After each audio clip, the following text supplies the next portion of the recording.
Hello friend, कैसे हैं? आशा करता हूँ बहुत अच्छे होंगे। और आज फिर से हम लोग करने वाले हैं एमपी पुलिस परीक्षा 2025 के लिए एक बिल्कुल जो है मॉडल पेपर, बिल्कुल 100 प्रश्नों का, जिसमें आप लोगों को जो है रीजनिंग भी रहेगा और मैथ भी रहेगा और आपका जीके भी रहेगा और साइंस भी रहेगा। तो ये पूरे के पूरे एक क्लास होगा जहाँ पे आप ऐसा कर सकते हैं कि आप जो पेपर आएगा, ठीक है, उसकी एक झलक देख सकते हैं कि किस लेवल के और किस तरीके के प्रश्न पूछे जाते हैं। अगर इस क्लास को पूरे अंत तक देख लेते हैं तो आपका तैयारी कितना हुआ है ये भी पता चल जाएगा। और पूरे के पूरे अगर 100 प्रश्नों में से अगर आप बेहतर स्कोर करोगे तो 30 अक्टूबर को देखना, यहाँ से सीधे प्रश्न आपके एग्जाम हॉल में पूछे जाएंगे। और मुझे लगता है कि आप एग्जाम में बहुत बड़ा स्कोर खड़ा भी करोगे अगर आप डेली क्लासेस करते हो तो, ठीक है। जैसे कि मैंने आपको पहले भी बताया हुआ है कि एमपी पुलिस के ये जो क्लासेज है बिल्कुल फ्री में मेरे यूट्यूब चैनल पे होता है।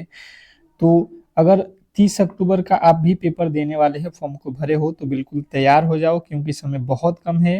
और लमसम 12 से 14 दिन का जो समय है एमपी पुलिस में, उसके लिए आप कड़ी से कड़ी मेहनत में लग जाओ क्योंकि इसी में फेस्टिवल भी है तो हमें बेहतर स्कोर करना है। तो बिल्कुल ये मॉडल पेपर आप बिल्कुल तैयार कर लो, ठीक है।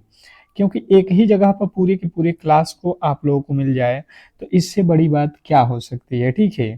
तो चलिएगा, सभी लोग जो है यहाँ पे क्लास को स्टार्ट कर रहे हैं, तो आप लोगों से छोटी सी रिक्वेस्ट रहेगी कि क्लास को लाइक कर लेंगे और चैनल पे नए आए हैं तो चैनल को सब्सक्राइब कर लेंगे क्योंकि इस तरीके के क्लास हम आपको डेली प्रोवाइड करते रहेंगे। और बिल्कुल बेहतर से बेहतर स्कोर आपको यहाँ पे करना है, ठीक है। देखते हैं कि कौन कौन कितने प्रश्नों को सही करता है पूरे के पूरे एक पेपर में, ठीक है। पहले रीजनिंग से स्टार्ट करते हैं। पहला प्रश्न आपके सामने रीजनिंग का है कि एक निश्चित कुट भाषा में यदि होटल को जो है ये लिखा जाता है तो उसी कुट भाषा में जो है कॉकटेव को जो है किस प्रकार से लिखा जाएगा, ठीक है। चलिए, रीजनिंग का प्रश्न और मैथ के प्रश्न के लिए मैं 10 से 20 सेकंड का समय भी आपको दूंगा। और जीके जीएस और जो है आपकी साइंस, उसको फटाफट से हम लोग करते चलेंगे। तो पहले अगर हम लोग रीजनिंग के प्रश्नों को कर रहे हैं तो आपको 10 सेकंड का हर एक प्रश्न के लिए समय दूंगा। और आपसे कोशिश ये रहेगा कि हर एक प्रश्न के उत्तर भी आप खुद से देंगे, ठीक है। तो देखिए, सबसे पहले हम लोग क्या करेंगे कि ये जो लिखा गया है कूट भाषा वाला प्रश्न, आप कभी भी वहां पे रफ मिलेगा, आप रफ को ले लेना, ठीक है। और रफ पे इसको लिख लेना, कभी भी गलत नहीं होगा, इसका 100% गारंटी है। कभी भी आप ऐसे प्रश्नों में गलती नहीं करोगे। जैसे आप यहाँ पे देखने की कोशिश करोगे तो आपको बिल्कुल इजीली समझ में आ जाएगा, ठीक है। यहाँ पे इसके बदले जो है ये लिखा गया, ठीक है। मैंने समझने की यहाँ पे कोशिश किया तो देखा कि यहाँ पे जो यू है इसको यहाँ पे लिख दिया और ये एफ यहाँ पे लिख दिया, ठीक है। ये आई जो है यहाँ पे लिख दिया और ये टी यहाँ पे लिख दिया, ये ई यहाँ पे लिख दिया और यहाँ पे एल लिख दिया। मतलब क्लियर, दो दो जो वर्ड हैं इसको बिल्कुल पलट दिया है। तो आप भी यहाँ पे वही काम कर दो, यहाँ पे वही काम कर दो। क्या लिखा है? ओ सी टी ए भी ई, यही लिखा हुआ है, कहिएगा बिल्कुल यही लिखा है। अब जो है पलटने की बारी है तो पलट दीजिए। जैसे ये सी पहले आ जाएगा और ये ओ बाद में हो जाएगा, ठीक है। तो ये तो दोनों बिल्कुल ही गलत हो जाएंगे। अब यहाँ से पलटोगे तो ए पहले आ जाएगा और टी इसके बाद में हो जाएगा। अब देख लो यहाँ पे लिखा है टी ए, बिल्कुल गलत हो जाएगा। यहाँ पे लिखा है ए टी, यानी कि यहाँ पे बदला हुआ है और इसके आगे हमें बनाने की आवश्यकता भी नहीं है, ठीक है। और इसके आगे भी बनाओगे आप तो यहाँ पे ई पहले आ जाएगा और भी बाद में हो जाएगा। तो यही आप लोगों का उत्तर बनेगा जो कि ऑप्शन नंबर ए में दिया गया है। तो जिन्होंने भी ए वाले ऑप्शन को चुना है उनके 100% यहाँ पे सही उत्तर माना जाएगा। इसमें किसी तरीके के डाउट नहीं होना चाहिए। बहुत बेहतरीन प्रश्न था और आशा करता हूं कि आप ऐसे प्रश्नों में किसी भी एंगल से गलती नहीं करोगे। नेक्स्ट प्रश्न आपके सामने है और अगला प्रश्न आपके सामने कह रहा है यहाँ पे, विश्व भारत और दिल्ली के बीच आपके वेन आरेख बनाने हैं, ठीक है।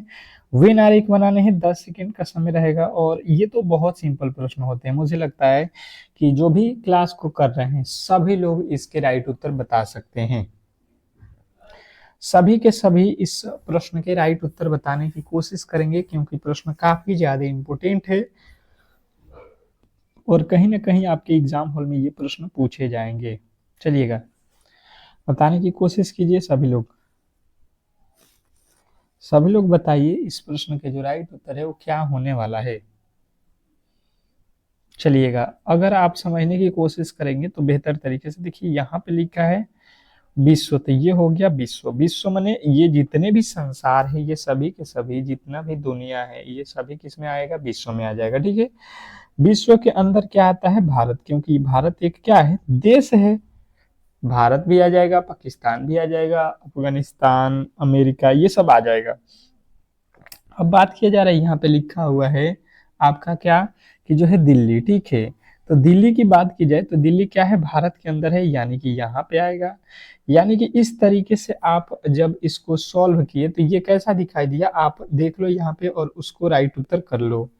क्या लगता है आपको इस प्रश्न का जो राइट उत्तर है वो क्या होने वाला है। बिल्कुल आप ऑप्शन में देख लो तो आपके ऑप्शन नंबर सी बिल्कुल राइट उत्तर हो जाएगा, इसमें किसी तरीके के डाउट नहीं होना चाहिए। नेक्स्ट प्रश्न की ओर चलेंगे, और अगला प्रश्न देखिए, कह रहा है यहाँ पे कि एक महिला की ओर संकेत करते हुए अनुज ने कहा कि वह मेरी माता के पति के इकलौती पुत्री है। वह महिला अनुज से किस प्रकार संबंधित है। स्टार लगाएंगे प्रश्न पे, और 10 सेकेंड का समय है, और ये ब्लड रिलेशन का प्रश्न है, तो इसमें तो आपको फटाफट से जवाब देना ही होगा। ठीक है, बताने की कोशिश करेंगे कि इस प्रश्न का राइट उत्तर क्या होने वाला है। गजब, बहुत बेहतरीन, बहुत लाजवाब, और आप लोगों का सपोर्ट बिल्कुल मुझे मिलना चाहिए ताकि मैं इस तरीके की क्लास डेली ही आप लोगों के लिए प्रोवाइड करता रहूं। क्लास को एक बार लाइक शेयर कर दीजिए। ठीक है, एक बार लाइक शेयर कर दीजिए, और चैनल पे नए आए हैं तो चैनल से जुड़ जाइए सब्सक्राइब करके। तो देखिए यहाँ पे हुआ क्या है, कह रहा है कि एक महिला की ओर इशारा करते हो, मतलब एक महिला का बात हो रहा है, अनुज ने कहा, मान लेते हैं ये अनुज है, ये कह रहा है कि वह मेरी माता, तो इसके यहाँ पे कोई मदर है। ठीक है, मदर के पति, तो पति यानी कि इसके फादर, यहाँ पे मान लेते हैं इसके फादर हैं, ये मदर ये फादर की इकलौती पुत्री, तो इनकी इकलौती पुत्री, इसके पिता की इकलौती पुत्री, यानी कि ये हो जाएगी बेटी, यानी कि इसको मान लेते हैं सन। ठीक है, पुत्री है, बेटी है, ये बेटा है। ठीक है, अनुज है, तो वह महिला अनुज से किस प्रकार संबंधित है। तो देखो यहाँ पे इसके ये पिता हो गए, इसके भी ये पिता हो गए, यानी कि ये दोनों भाई बहन हैं, तो ये महिला क्या लगेगी, अनुज का क्या है, तो बहन है। मुझे नहीं लगता है कि गलती की गुंजाइश भी आप करोगे ऑप्शन नंबर डी में। ब्लड रिलेशन का प्रश्न था, और आप अगर सिंपल तरीके से इन प्रश्नों को समझोगे तो कभी भी गलत नहीं होगा। अब वही अगर आप जो है प्रश्न को इतना बड़ा देखकर भाग जाओगे तो प्रश्न बिल्कुल एग्जाम में बन नहीं पाएगा। ठीक है, तो आप कोशिश करिए कि बेहतर तरीके से आप प्रश्नों को समझें। करे यदि ए का अर्थ जोड़, सी का अर्थ भाग, डी का अर्थ जो है गुणा, और बी का अर्थ घटाव हो, तो जो है इस समीकरण का वैल्यू बताने की कोशिश करेंगे। 10 सेकेंड का समय है, और बताने की कोशिश करेंगे कि इस प्रश्न के जो राइट उत्तर है वो क्या होने वाले हैं। क्या लगता है आपका इस प्रश्न का राइट उत्तर क्या होने वाला है।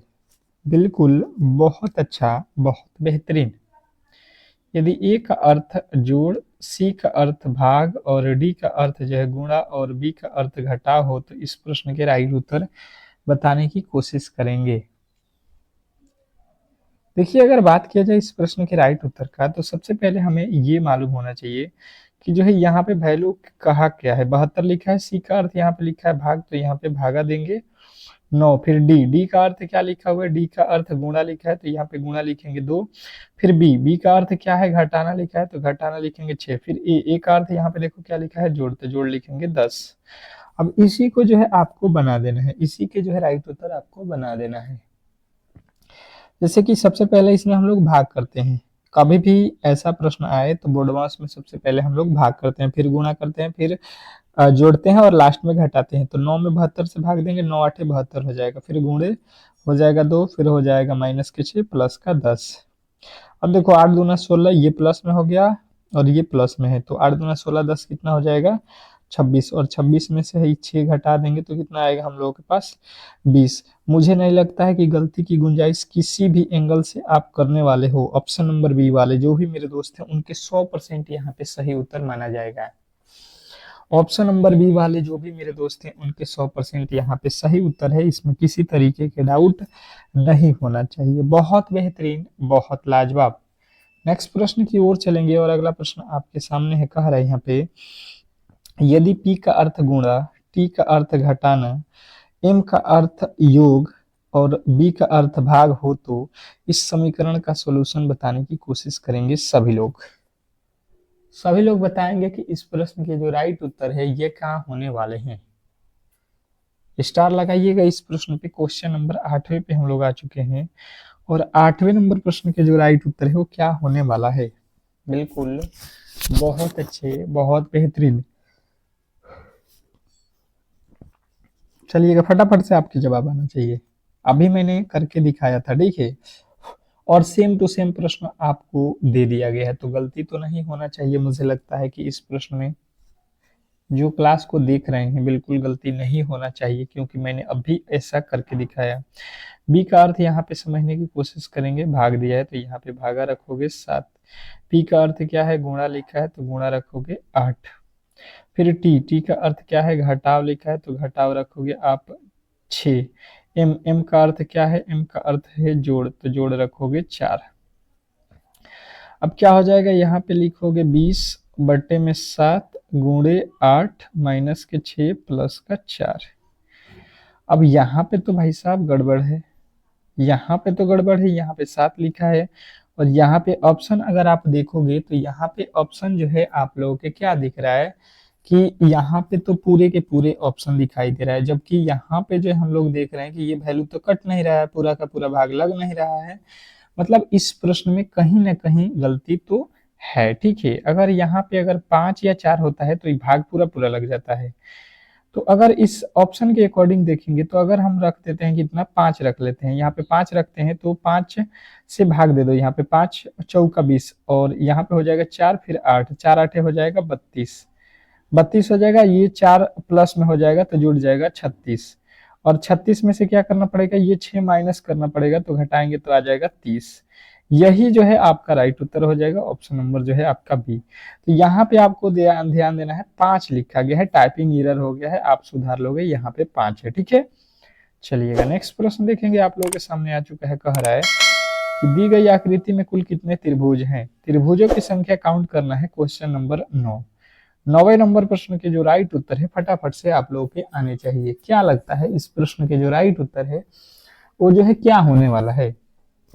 किसी भी एंगल से गलती नहीं होना चाहिए, ठीक है, किसी भी एंगल से आपको गलती नहीं करना है, क्योंकि प्रश्न काफी ज्यादा इंपोर्टेंट है और कहीं ना कहीं आपको ऐसे प्रश्नों में गलती नहीं करना है, ठीक है। तो बताएंगे इस प्रश्न के राइट उत्तर। चलिएगा काउंट कीजिए इस प्रश्न के राइट उत्तर क्या होने वाला है। जैसे कि समझने की कोशिश करेंगे अगर हम लोग, तो यहाँ पे देखिए क्या हो जाएगा। सबसे पहले छोटे छोटे त्रिभुजों को काउंट करेंगे। यहाँ पे देखिए 1 और यहीं पे आपको एक और दिखाई देगा, यहाँ से देखिए 2। इसमें कितने त्रिभुज बने, 2।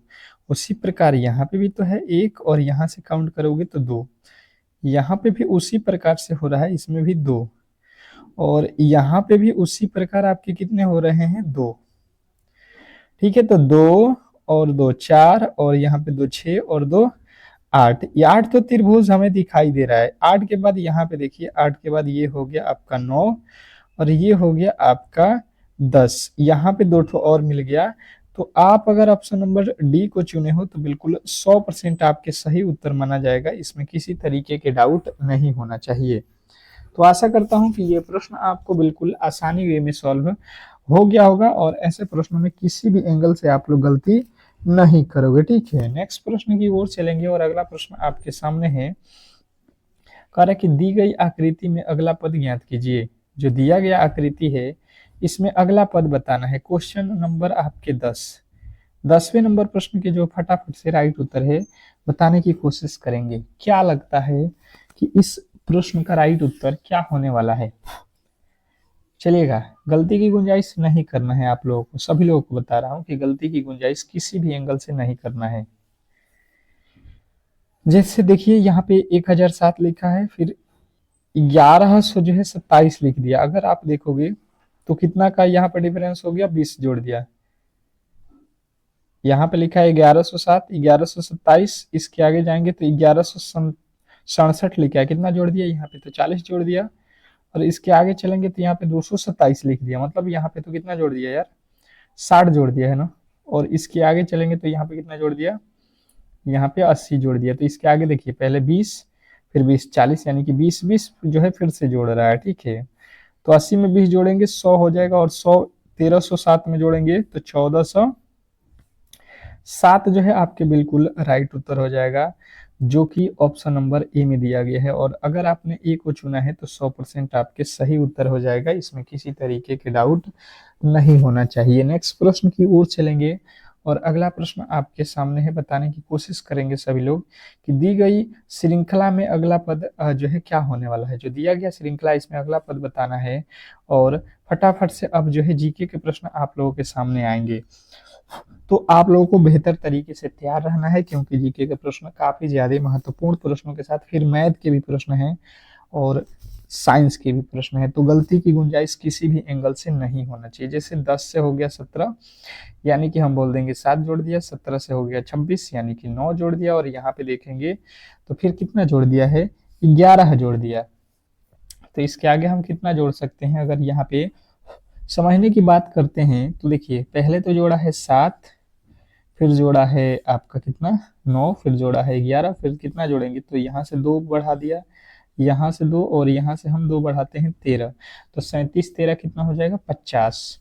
तो 50 वाले जो भी मेरे दोस्त हैं उनके राइट उत्तर है। इसका एक और लॉजिक अगर आप बता रहे हो कि देखिए 10 है तो इसको 3 के स्क्वायर कर दोगे, एक जोड़ दोगे, 17 है तो ये क्या है, 4 का वर्ग है, 4 चौका 16 और एक 17। उसी प्रकार यहाँ पे 26 है तो ये क्या होता है, 5 का वर्ग 25 और एक 26। उसी प्रकार 37 है, क्या होता है ये, 37 आप कहोगे 6 का वर्ग और प्लस का एक, तो देखिए 3 4 5 6 का वर्ग, तो इसके आगे हम 7 का वर्ग करेंगे और एक जोड़ देंगे, 7 7 49 और एक 50 जो है आपके बिल्कुल राइट उत्तर यहाँ से भी मिल जाता है। नेक्स्ट प्रश्न देखिए, कह रहा है कि एक निश्चित कूट भाषा में LIAR को ये लिखा जाता है और RANGE को जो है ये कोडित किया जाता है, तो ARRANGE को जो है किस प्रकार से लिखा जाएगा, ये आप लोगों को बताना है। अब बताने की कोशिश करेंगे सभी लोग कि इस प्रश्न का जो राइट उत्तर है वो क्या होने वाला है, क्योंकि प्रश्न काफी ज्यादा महत्वपूर्ण है आपके एग्जाम के पॉइंट ऑफ व्यू से। जैसे कि अगर हम समझने की कोशिश करेंगे तो देखिए, एल का तो कोड होता है 12 पर लिखा हुआ है 5, आई का कोड 9 होता है पर 7 लिखा है, ए का कोड 1 होता है पर 8 लिख रहा है, आर का कोड 18 होता है तो 2 लिखा हुआ, मतलब यहाँ पे ये जो इसका प्लेस वैल्यू है इसके आधार पे नहीं लिखा है, ये अपने मन से लिख दिया। उसी प्रकार आर का कोड देखो, यहाँ पे 2 है और यहाँ पे भी 2 है, मतलब अगर आर कहीं पे भी आता है तो आपको 2 लेना है, यानी कि यहाँ पे ए लिखा है पहले, तो ए का कोड देखो 8 है तो यहाँ पे 8 रखोगे, आर का कोड कितना है 2, तो 2 रखोगे। अब जो है आप देख लो इसके आगे किसके, यहाँ पे तो नहीं लिखा है, इसके बाद ए, तो ए का कोड फिर से 8 रखोगे, फिर एन, एन का कोड यहाँ से निकाल लो कितना है 6, 86 होना चाहिए, यहाँ पे नहीं है, बिल्कुल गलत। उसके आगे देखो यहाँ पे कितना लिखा जाएगा, जी, जी का कोड कितना होता है, यहाँ से मिला लो 4, 4 हो जाएगा, यानी कि यहाँ पे बिल्कुल गलत है। ऑप्शन नंबर जो है आपका सी वाले 100% सही उत्तर हो जाएगा, इसमें किसी तरीके के डाउट नहीं होना चाहिए। अब देखिए यहाँ पे जीके का प्रश्न आ चुका है।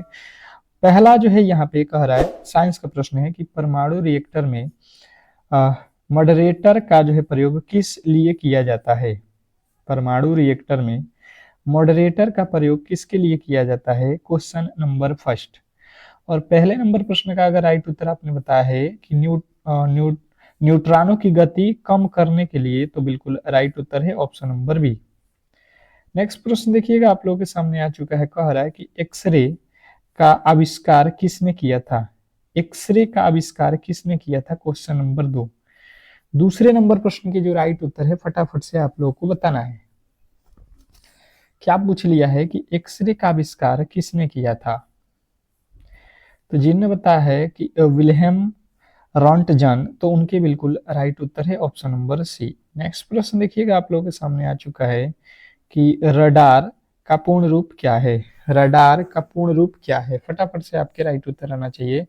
रडार का पूर्ण रूप क्या है, क्वेश्चन नंबर 3। तीसरे नंबर प्रश्न के जो राइट उत्तर है ये आप लोगों को बताना है। तो रडार का पूर्ण रूप आपको बताना है कि radio direction and ringing. Next प्रश्न देखिए आप लोगों के सामने आ चुका है कि परमाणु बम किस सिद्धांत पर काम करता है। परमाणु बम किस सिद्धांत पर कार्य करता है, ये आप लोगों को पूछा गया है क्वेश्चन नंबर 4। ये जितने भी प्रश्न हैं काफी ज्यादा इंपॉर्टेंट है, तो इसको भी वीआई कर लीजिएगा, ठीक है। बेहतर करना है तो आप इसको भी वीआई कर लेना है।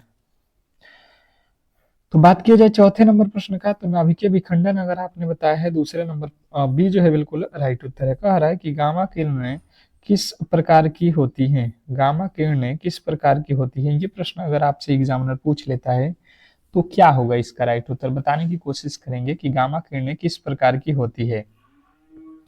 ये तो आपको बताना है विद्युत चुंबकीय तरंगे होती हैं। ऑप्शन नंबर बी जो है आपके 100% सही उत्तर है।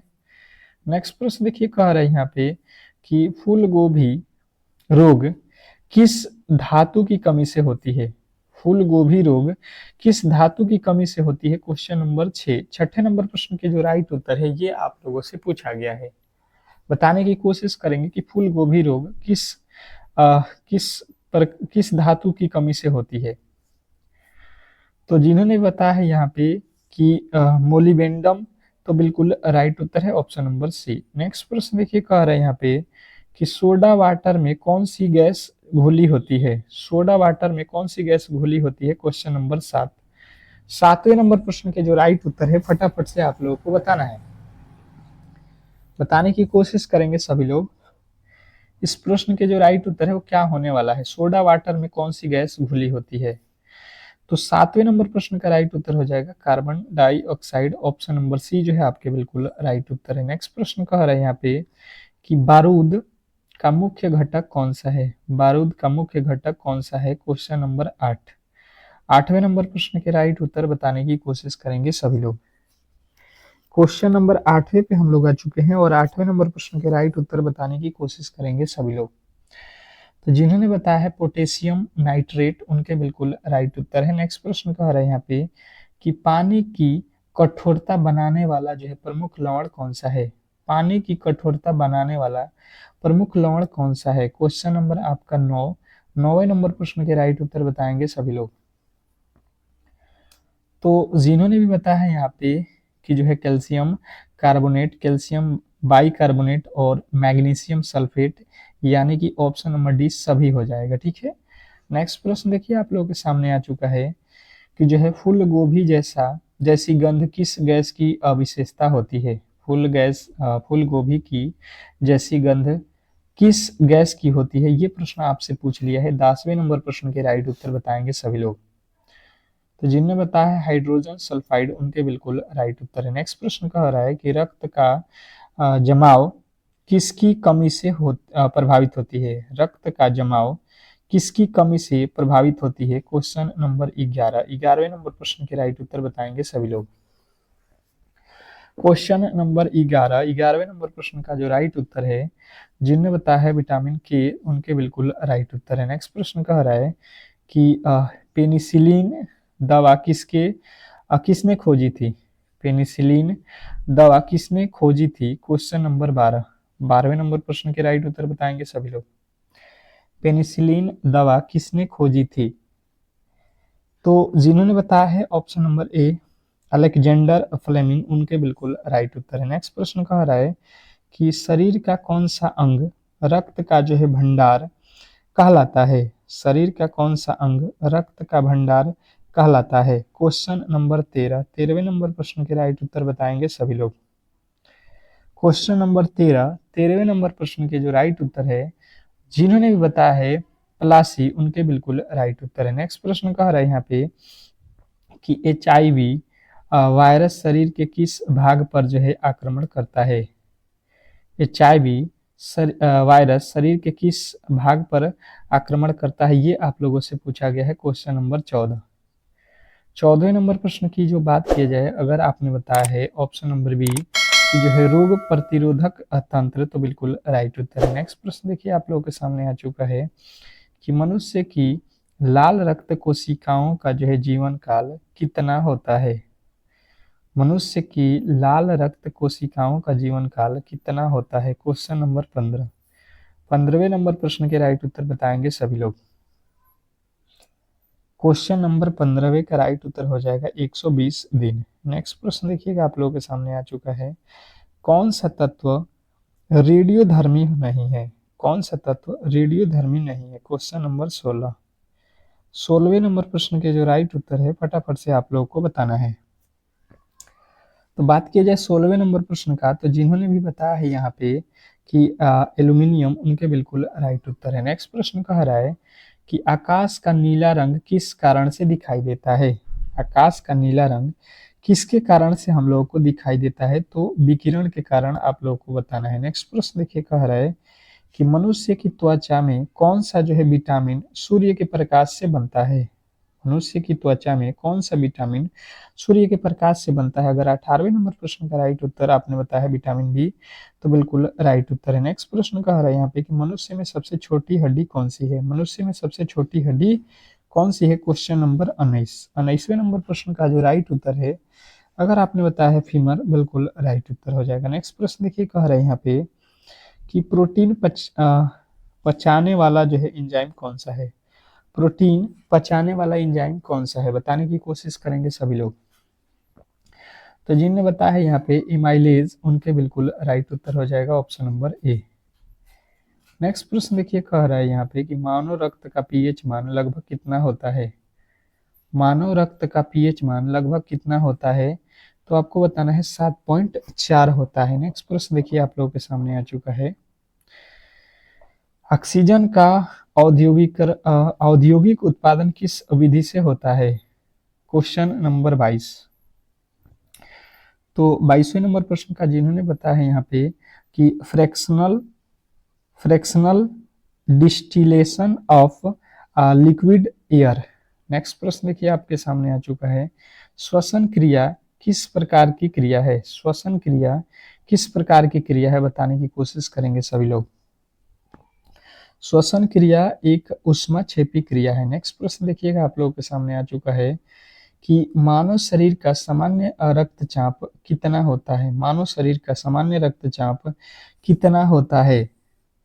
तो जिन्होंने भी बताया है 120/80 mmHg, तो बिल्कुल राइट उत्तर है।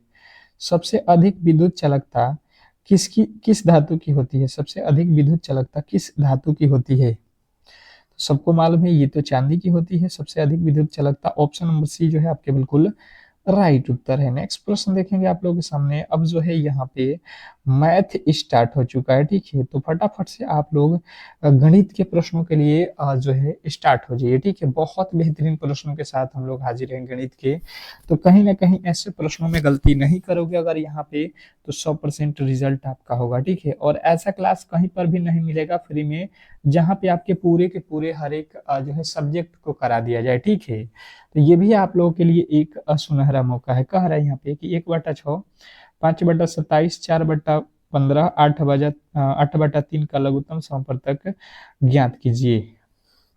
अब इसके राइट उत्तर बताएंगे सभी लोग। क्वेश्चन नंबर पहले का राइट उत्तर बताने की कोशिश करेंगे सभी लोग कि इस प्रश्न का राइट उत्तर क्या होने वाला है।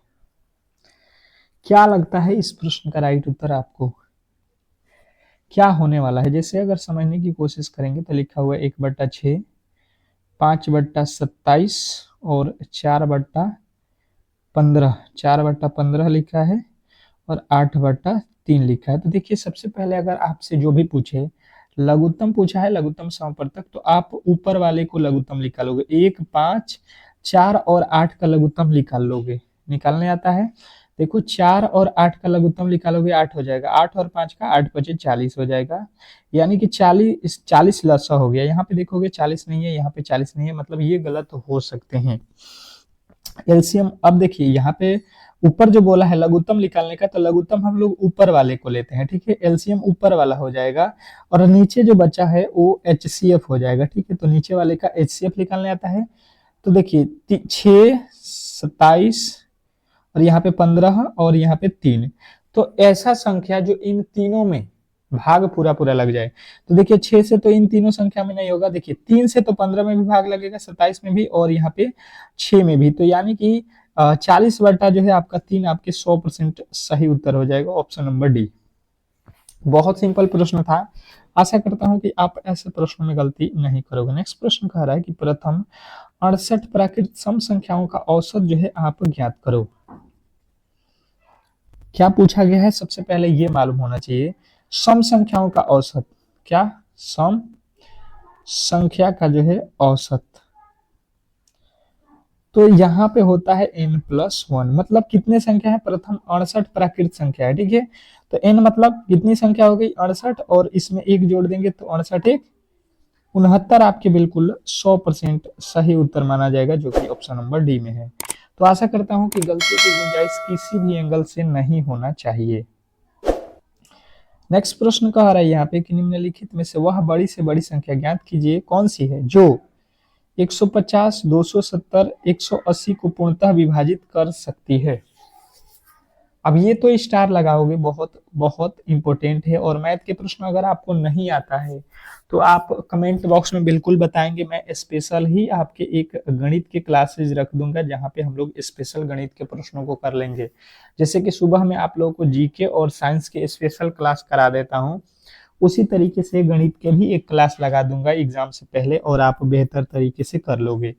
तो कह रहा है कि वह सबसे बड़ी से बड़ी संख्या बताना है। तो देखिए 3 बड़ी संख्या है, इसमें अगर हम चारों में देखेंगे तो सबसे छोटी संख्या हो जाएगा, मतलब ये तो आंसर नहीं हो सकता है।